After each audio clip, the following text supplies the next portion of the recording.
Very good morning, students. First of all, we will take pledge.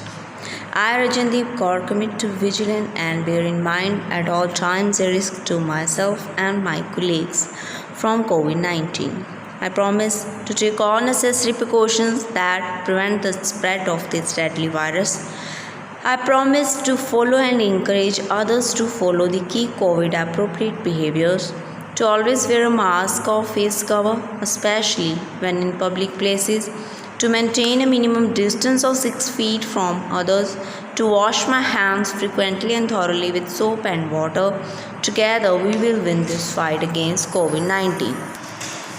प्रिय विद्यार्थियों, जैसा कि आप जानते हो, प्रीवियस एवी में हमने यहाँ तक ये अध्याय पढ़ा था जिसमें हौलदार साहब एक पात्र हैं जो अपनी कंपनी के काम के सिलसिले में एक कस्बे से गुज़रते हैं और रास्ते में उन्हें सुभाष चंद्र बोस जी की मूर्ति दिखती है जो संगमरमर की बनी हुई है, लेकिन उस पर चश्मा है जो वो नकली या रियल कह सकते हो आप, क्योंकि वो मार्बल का नहीं बना हुआ, वो रियल बना होता है, लेकिन बार बार वो चश्मा चेंज भी हो जाता है। इसके बारे में हौलदार साहब पान वाले से बात करते हैं और उसे पता चलता है कि एक चश्मा बेचने वाला है जो उनके चश्मे बार बार चेंज कर देता है। ठीक है, यहाँ से पढ़ते हैं। कोई ग्राहक आ गया समझो, उसने चौड़े चौखट चाहिए तो कैप्टन किधर से लाएगा, तो उसको मूर्ति वाला दे दिया, उधर दूसरा बिठा दिया। ठीक है, कि अगर कोई ग्राहक आ गया और उसे चश्मा चाहिए तो वो मूर्ति वाले के पास है, जो मूर्ति वाला स्थान है उसने वहाँ का यूज़ कर लिया। अब हौलदार साहब को बात कुछ समझ में आई। एक चश्मे वाला है जिसका नाम कैप्टन है, उसे नेताजी की बगैर चश्मे वाली मूर्ति बुरी लगती है, बल्कि आहत करती है, मानो चश्मे के बगैर नेताजी को असुविधा हो रही हो। इसलिए वह अपनी छोटी सी दुकान में उपलब्ध गिने चुने फ्रेमों में से एक नेताजी की मूर्ति पर फिट कर देता है। लेकिन जब कोई ग्राहक आता है और उसे वैसे ही फ्रेम की दरकार होती है, दरकार मतलब डिमांड होती है, ज़रूरत होती है, जैसे मूर्ति पर लगा है, तो कैप्टन चश्मे वाला मूर्ति पर लगा फ्रेम संभवतः नेताजी से क्षमा मांगते हुए लाकर ग्राहक को दे देता है और बाद में नेताजी को दूसरा फ्रेम लौटा देता है। वाह भाई, खूब, क्या आइडिया है। लेकिन भाई एक बात अभी भी समझ में नहीं आई। हौलदार साहब ने पान वाले से फिर पूछा, नेताजी का ओरिजिनल चश्मा कहाँ गया? पान वाला दूसरा मुंह में ठूंस चुका था, मतलब दूसरा पान उसके मुंह के अंदर ही था। दोपहर का समय था, दुकान पर भीड़ भाड़ अधिक नहीं थी। वह फिर आंखों ही आंखों में हंसा। उसकी तौंद अर्थात काफ़ी उसका बड़ा पेट था और उसकी नेवल हिल रही थी। थिरकी कत्थे की डंडी फेंक पीछे मुड़कर उसने नीचे पीक थूकी और मुस्कुराता हुआ बोला, मास्टर बनाना भूल गया। मतलब जो उस मूर्ति का मूर्तिकार था उसने चश्मा नहीं बनाया था। ठीक है, मूर्ति के लिए। पान वाले के लिए यह एक मज़ेदार बात थी, लेकिन हौलदार साहब के लिए चकित और द्रवित करने वाली। चकित मतलब हैरान, द्रवित मतलब वो पानी पानी हो गए, उन्हें बड़ा अचंभा लगा।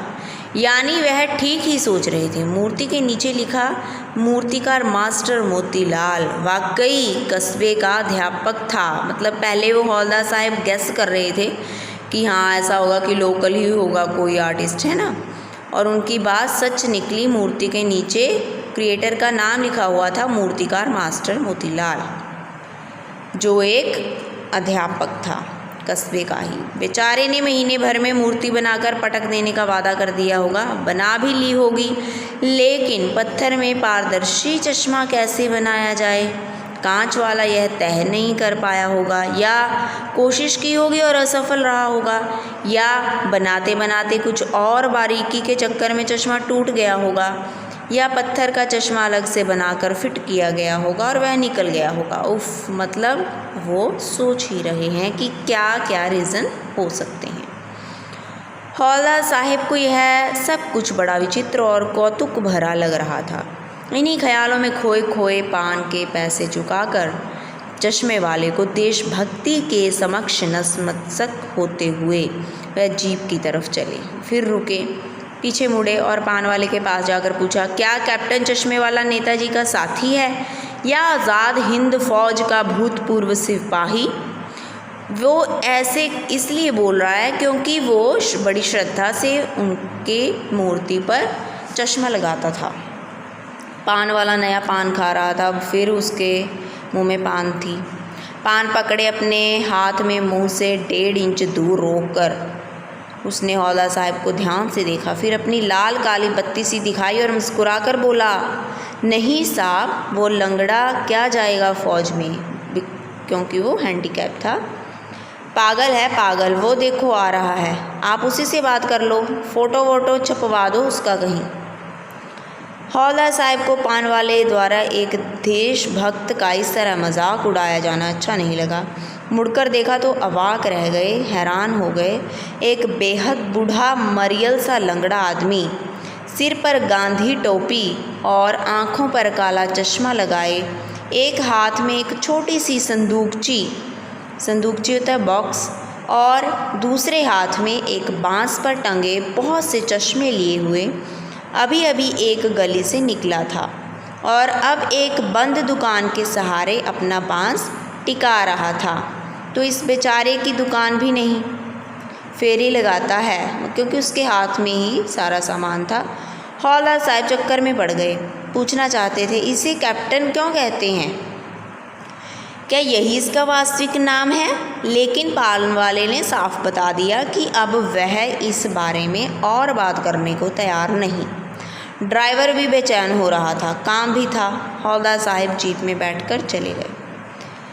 2 साल तक हौलदार साहब अपने काम के सिलसिले में उस कस्बे से गुजरते रहे और नेताजी की मूर्ति में बदलते हुए चश्मों को देखते रहे।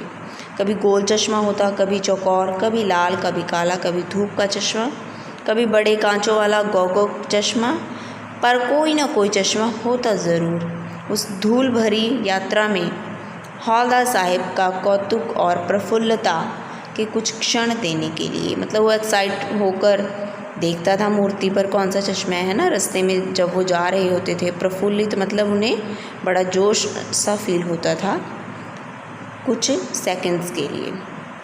फिर एक बार ऐसा हुआ कि मूर्ति के चेहरे पर कोई भी कैसा भी चश्मा नहीं था। उस दिन पान की दुकान भी बंद थी, चौराहे की अधिकांश दुकानें भी बंद थी। अगली बार मूर्ति की आंखों पर चश्मा नहीं था। हौलदार साहब ने पान खाया और धीरे से पान वाले से पूछा, क्यों भाई, क्या बात है, आज तुम्हारे नेताजी की आंखों पर चश्मा नहीं है? पान वाला उदास हो गया। उसने पीछे मुड़कर मुंह का पान नीचे थूका और सिर झुकाकर अपनी धोती के सिरे से आंखें पोंछता हुआ बोला, साहब, कैप्टन मर गया। और कुछ नहीं पूछ पाए हौलदार साहब। कुछ पल चुपचाप खड़े रहे, फिर पान के पैसे चुकाकर जीप में आ बैठे और रवाना हो गए, चले गए। बार बार सोचते क्या होगा उस कौम का जो अपने देश की खातिर घर घर गृहस्थी, जवानी, ज़िंदगी सब कुछ होम कर देने वालों, होम कर देना मतलब कुर्बान कर देने वालों पर भी हंसती है और अपने लिए बिकने के मौके ढूंढती है। दुखी हो गए। 15 दिन बाद फिर उसी कस्बे से गुजरे। कस्बे से घुसने से पहले ही ख्याल आया, कस्बे की हृदय स्थली में सुभाष की प्रतिमा अवश्य ही प्रतिष्ठापित होगी। प्रतिष्ठापित का अर्थ होता है स्थापित होगी, वहीं पर स्थापित होगी। लेकिन सुभाष की आंखों पर चश्मा नहीं होगा, क्योंकि मास्टर बनाना भूल गया और कैप्टन मर गया, जो बेचारा रियल लगा देता था उन्हें। आज वहाँ रुकेंगे नहीं, पान भी नहीं खाएंगे, मूर्ति की तरफ देखेंगे भी नहीं, सीधे निकल जाएंगे। ड्राइवर से कह दिया, चौराहे पर रुकना नहीं, आज बहुत काम है, पान आगे कहीं खा लेंगे। लेकिन आदत से मजबूर आंखें चौराहा आते ही मूर्ति की तरफ उठ गई। कुछ ऐसा देखा कि चीखे, रोको। जीप स्पीड में थी। ड्राइवर ने ज़ोर से ब्रेक मारी। रास्ता चलते लोग देखने लगे। जीप रुकते न रुकते हौलदार साहब जीप से कूदकर तेज़ तेज़ कदमों से मूर्ति की तरफ लपके और उसके ठीक सामने जाकर अटेंशन में खड़े हो गए, अर्थात सल्यूट पोजीशन में वो खड़े हो गए।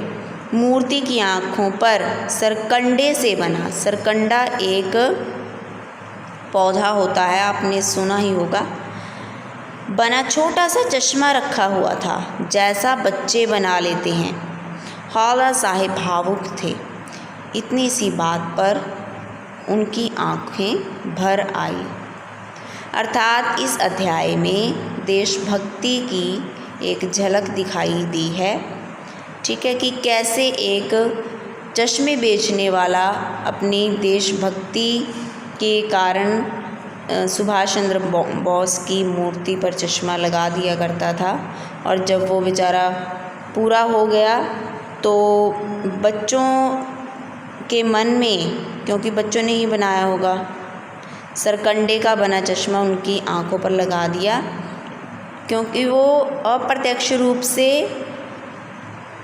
जो चश्मे वाला बेचने वाला कैप्टन था उनसे प्रेरित हुए थे, ठीक है, इसीलिए उन्होंने सरकंडे का बना चश्मा रखा हुआ था। होप यू हैव अंडरस्टूड बेटा। Take care, bye bye.